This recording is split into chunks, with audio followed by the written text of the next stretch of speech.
Once again, we're looking here at the problem of evil argument. So let me remind you of kind of the most important things to keep in mind when considering this argument. One of that set of things, or part of that set of things, is the omni traits. So you must keep in mind that the being that we're talking about, the being that we're considering to be impossible to exist or to coexist with the world as we know it, is supposed to have these traits: omniscience, omnipotence, and omnibenevolence. So all-knowing, all-powerful, all-loving. So omnibenevolence is a little, they're all a little bit self-contradictory in a sense. So if you're all-loving, does that mean you're not capable of doing any wrong? It's not exactly clear what that even means. All-powerful, same thing. If you're all-powerful, can you make something that afterwards you can't control? Right? So all these traits by themselves are problematic. And we did look at some associated problems in the lesson last time. For example, the problem of divine foreknowledge. It looks like free will is incompatible with the notion of an omniscient God. If a God knows everything that's going to happen, that includes your choices, which means they're not genuine choices. They just seem like choices, but they're already determined. So that's one problem, just with omniscience alone. And there's also the omnipotence paradox. It's not clear the notion is even coherent, right? Can God make a boulder so big that afterwards he can't move it? Well, if he can, then he's not all-powerful, because then afterwards he can't move it. And if he can't, he's not all-powerful because he can't make it. So that's basically damned if you do, damned if you don't. So again, omnibenevolence, omnipotence, it's not entirely clear they're coherent on their own. But never mind all that. The argument we're looking at actually takes all the traits, which are alone problematic, and combines them to make a super problem for the theist. So to be clear, the problem of evil utilizes all of the omni traits simultaneously, which is why it is such a difficult problem to disentangle. So, reminder, evil is a very specific definition. Evil in this context means unnecessary suffering. So if you want to think about suffering caused by natural disasters that are non-anthropogenic in origin, that's cool. Maybe you want to think about some poor baby deer suffering out in the woods and then dying. That's cool too. I mean, it's a weird thought, but maybe that's what you want to think about. Maybe that's your example of unnecessary suffering. Or maybe it's an infant who dies after a couple of weeks of suffering and nothing was gained, right? So it was just suffering for what seems like no reason. These are your paradigmatic instances of unnecessary suffering, and that's what you want to keep in mind when considering this argument. So without further ado, the problem of evil, as a reminder, if God exists, then there would be no unnecessary suffering, but there exists unnecessary suffering. That seems clear enough. Therefore, God does not exist. That is a problem. You've seen it before. Now, let's begin to look at some possible solutions. No guarantees here, but let's begin with some not so good ones, and then we'll move into some not so good ones, but popular for some reason, and then maybe some better ones towards the end. But let's start with some pretty obvious, maybe it's not immediately obvious to you, but consider this. Consider someone says, well, God made the world and perhaps is even all-powerful, but he is not all-loving. He abandoned us. So this was a view that was popular among 17th, 18th century thinkers. And so the basic idea here is, sure, God made all these things around us, but, then they just said, well, to hell with all this, and abandoned everyone, all of humanity. So there's still an all-powerful God, but the God is, disinterested in the things that it created. The view it has a name. It's called deism. And, there's some speculation that maybe some of the founding fathers basically held this view. Whatever the case may be, this is, after a little bit of thought, an absolutely terrible response to the problem of evil argument, because it's even in the objection itself. God is all-powerful, maybe, but not all-loving. Let me put it this way. Let me take it here from the slides. This essentially concedes to the atheist. This is basically saying, you got me. Those 3 traits that we said God had, that's not true. He doesn't have one of them, at least, the all-loving omnibenevolence trait, right? So this is throwing up your hands in the air and saying, oh yeah, well, God, in that case, God isn't really what we thought God was. Not much of a response here. So that's probably not the route most people want to go. By the way, this sort of response goes back to ancient times without the deism label. And here's a second thought that might accompany this first one. One might add that this God, in quotation marks, is not worth worshiping, right? It's the kind of thing that just creates complex beings with complex mental lives and suffering, and then just abandons them. That seems, that's definitely not the route you want to go. This seems like you're just saying, one, you're right, atheist. The God that I said I believed in doesn't have all the traits that I said he has.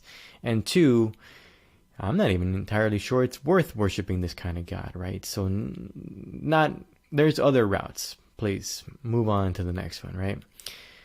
Here's another, what seems to me blatantly bad objection. The devil. It's the devil that causes unnecessary suffering.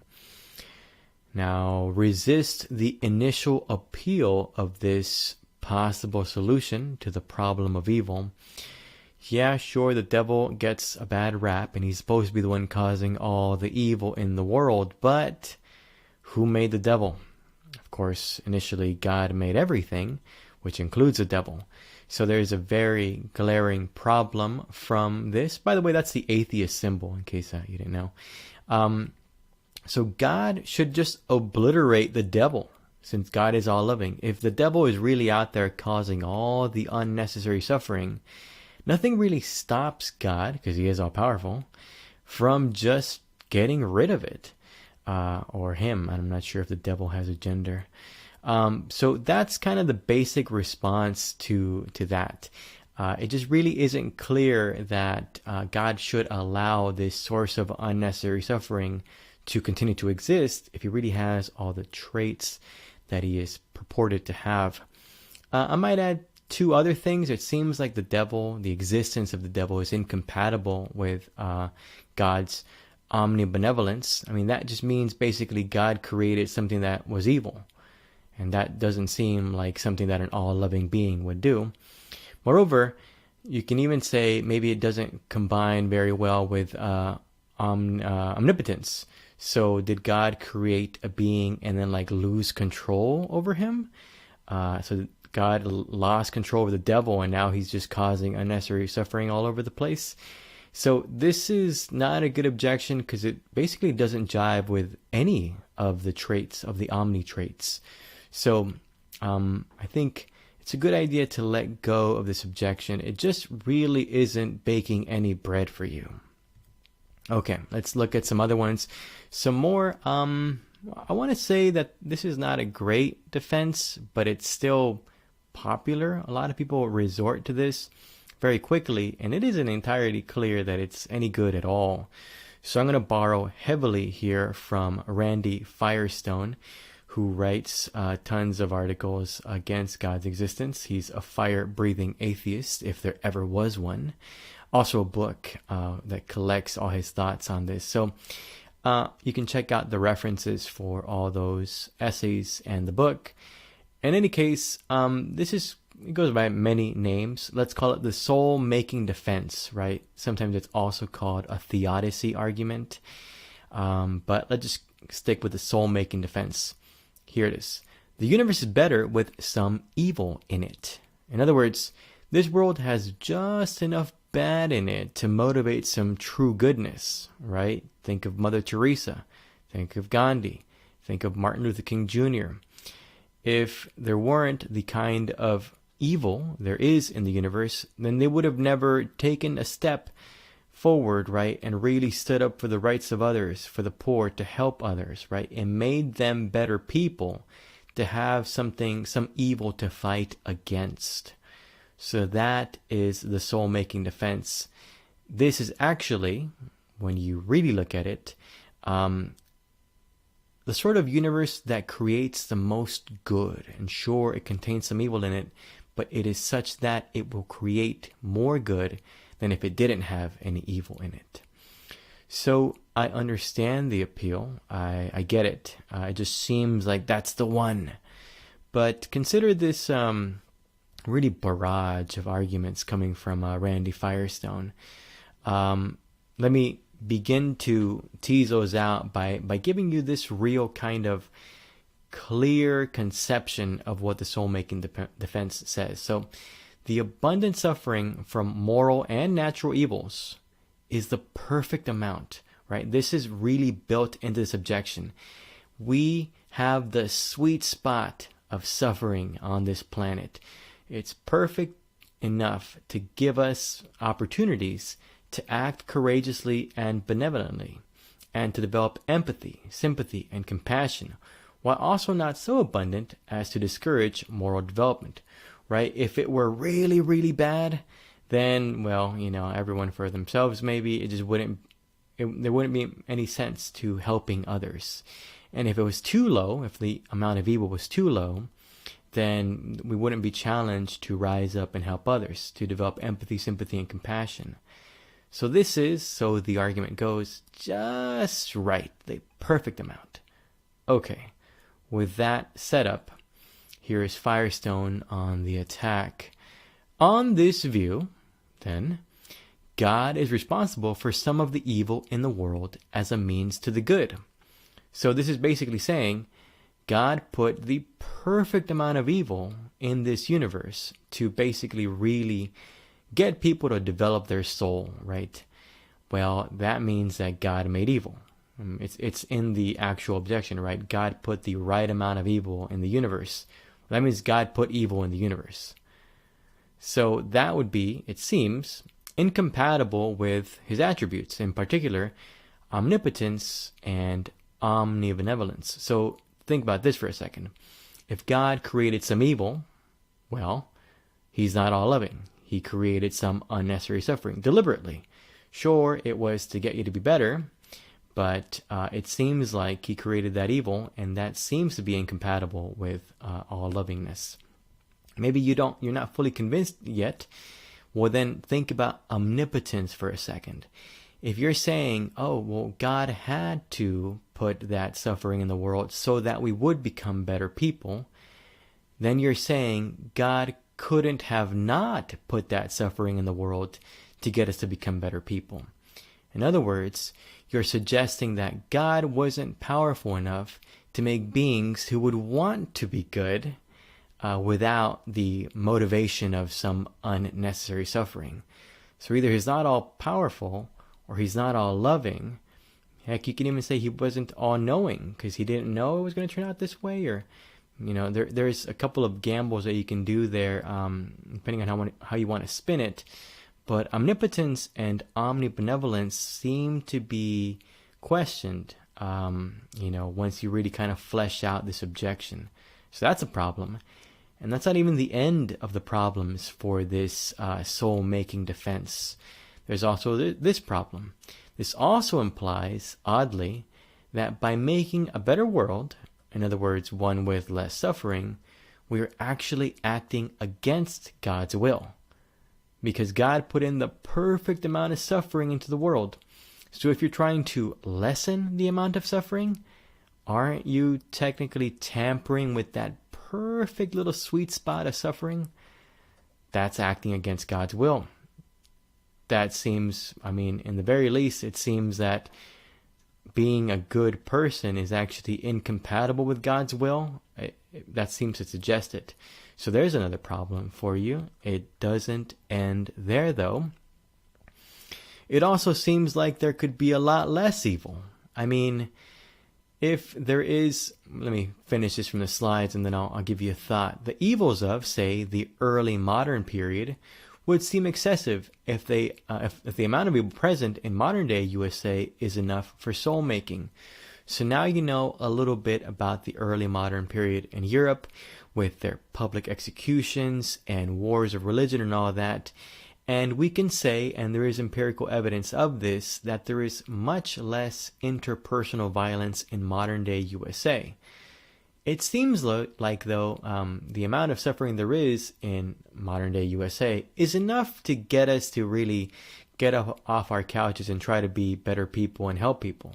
It seems like that amount that we currently have in the USA, that's enough to motivate some soul making. Well, if that's the perfect amount, wasn't it in excess in the early modern period? I mean, a third of Europe dying from a disease, right, or parts of Europe, or all the wars, that seems to be above and beyond the amount of evil present today. So did the sweet spot change? Doesn't it seem like we only need the amount of suffering that exists today to develop our souls?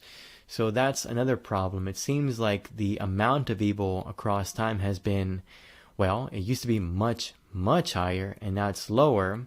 So what is the perfect amount? Did we have it before and now it's gone? Are we acting against God's will by having lowered it so much?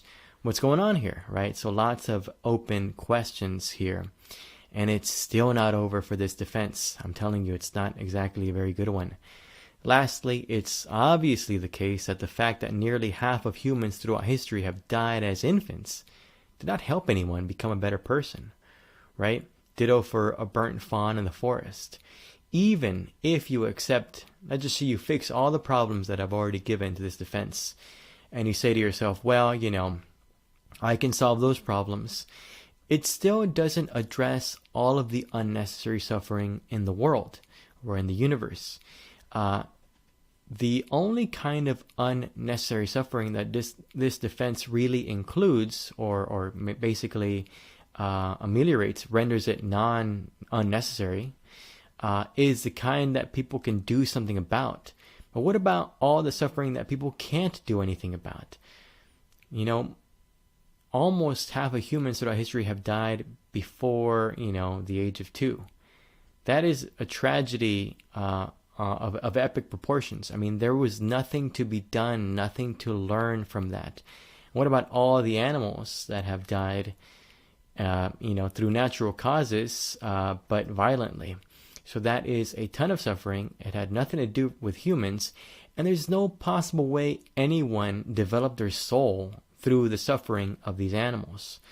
So even if you were to address all the other problems with this defense, it still doesn't fix the fact that there's still a ton of leftover unnecessary suffering that doesn't seem to be addressed at all. So this is not only a problematic defense, but an incomplete defense. And so the appeal of this view is really, I don't quite understand it.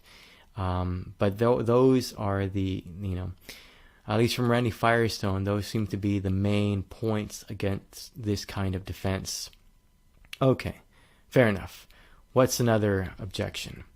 Well, William Rowe, a famous philosopher, has, I think, quite a few books on the philosophy of religion, but he certainly has this reader, which is an excellent introductory reader. I do recommend it. Anyway, Rowe's criticism goes as follows. We have no way of knowing or proving premise 2. In other words, it could be the case that there is no unnecessary suffering. So that actually turns the tables and says to the atheist, how do you know that this suffering is unnecessary? Maybe, on balance, this is about as good as the universe could get. That is, I actually think, an excellent point in the sense that epistemically, with regards to what we can establish with evidence, it isn't clear that we could ever really decide this is unnecessary suffering. Maybe, the sort of complexity of the universe is such that it's actually kind of as maybe as good as it gets. So that is one way of looking at it. The problem with that is also epistemic, though. So once you turn the tables like that on the atheist, well, you can go back and forth for a while, but in the end, does anyone have an answer as to what it can be deemed unnecessary suffering?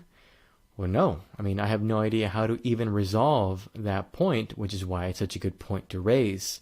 So maybe this is a good point, but the problem then becomes that the existence of God is left as an open question. If premise 2 is unknown, so it's difficult to say that it's true, and it's difficult to say that it's false. Hence, it's just, undecided, unknown, undetermined. And so that means that, well, what's in question here is the existence of God. So that is left as an open question. And the atheist might push and say that means the only rational response to this line of questioning is agnosticism, right? Just kind of throwing up your hands and say, belief in the supernatural, knowledge of the supernatural is impossible. You can't say God doesn't exist, and you can't say God does exist. So once looked at like that, maybe it is a really good point to bring up.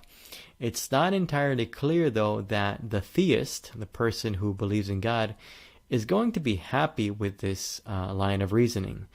Agnosticism is not really what any theist wants, right? They want to establish belief in God.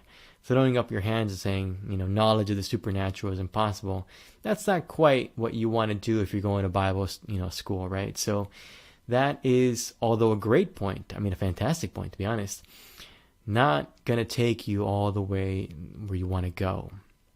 So there's another problem, another objection, but kind of a problem either way for it. Okay, let's move into a very popular and interesting response, the free will response. So suffering exists because of human actions done out of free will. You can take this response as far as you want to go. And here's what I mean by that. You can say, well, there's a ton of unnecessary suffering in the world, and that is caused by humans. This doesn't address, all the animal suffering in the world and non-anthropogenic suffering. But some people, want to take this further and say, well, it's free will that kind of throws this, the whole system out of whack and causes suffering. I'm not sure how you would defend that. But at this point, here's what I want to say. The free will response can at least address some of the unnecessary suffering in the world. If you can show, demonstrate that humans, through their actions, do cause some of the unnecessary suffering in the world, you are partly solving the problem of evil. And so this is a good avenue to go down, even if it's an incomplete one. It at least doesn't have, in any obvious way, all the problems that some of the other objections have had. So this is a good one. Let me just say it's better. I won't say it's a good one. It's better. However, it isn't, completely unproblematic. It just has more subtle problems. So this really requires a whole bunch. Actually, it's going to be 2 lessons on the problem of free will. But let me just give you a warm up here. So, number 1, here's a little response from the atheist. Remember, God's omniscience, his capacity to know everything that can be known, that could be incompatible with human free will. Remember, if God knows everything that's going to happen, well, he knows all your choices. And then if all your choices are already set like that, it's basically a book that God reads, your life, those begin to not look like choices. And so the problem here is that maybe free will and God can't coexist. Maybe they're incompatible. That's definitely a problem, but it's not immediately obvious that it's a deal breaker. I mean, you have to kind of ferret out what human free will really means. That's one, problem to fix. And here's the other one. There are many philosophers and scientists who actually don't believe humans have free will. And that's obviously a big problem. But to really explain what is meant here, we have to define free will, and that, well, don't worry. we're going to have a couple of days just for that.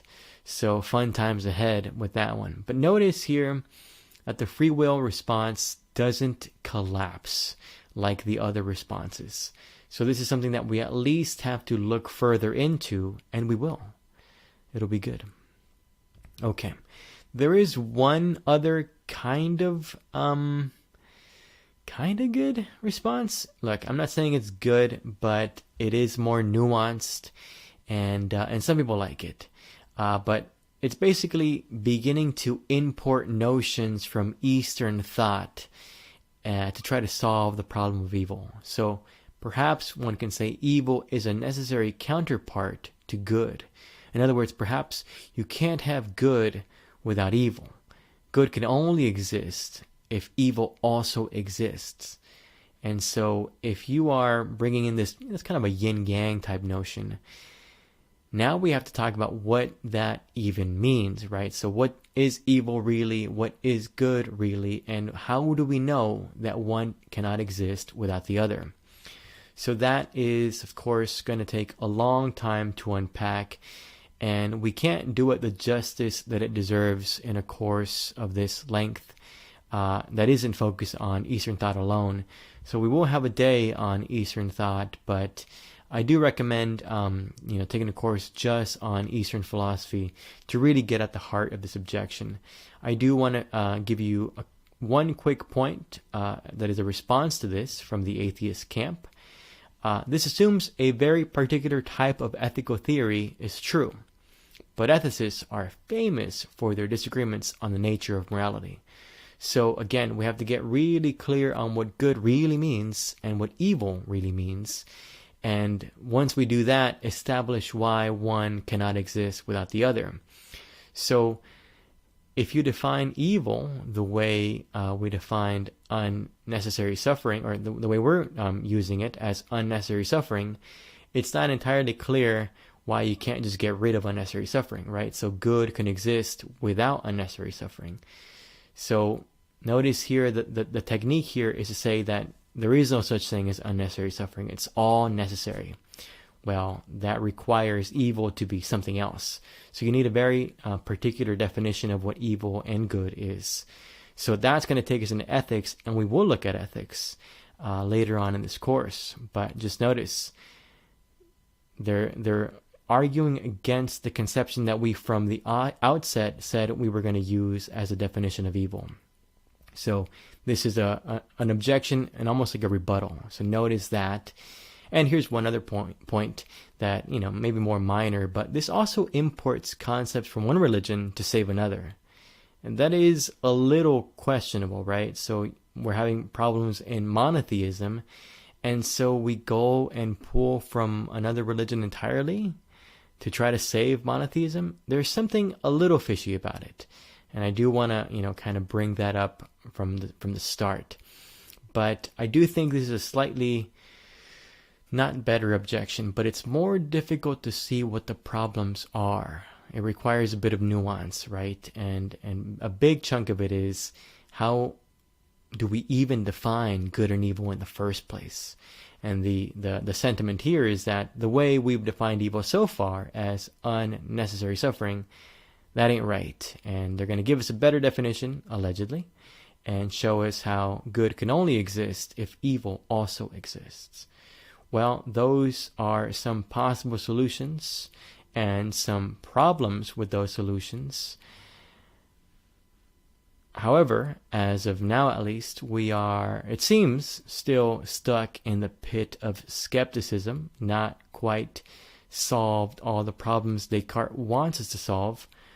But don't worry, we'll keep trying. In the next unit, we look at free will and ethics.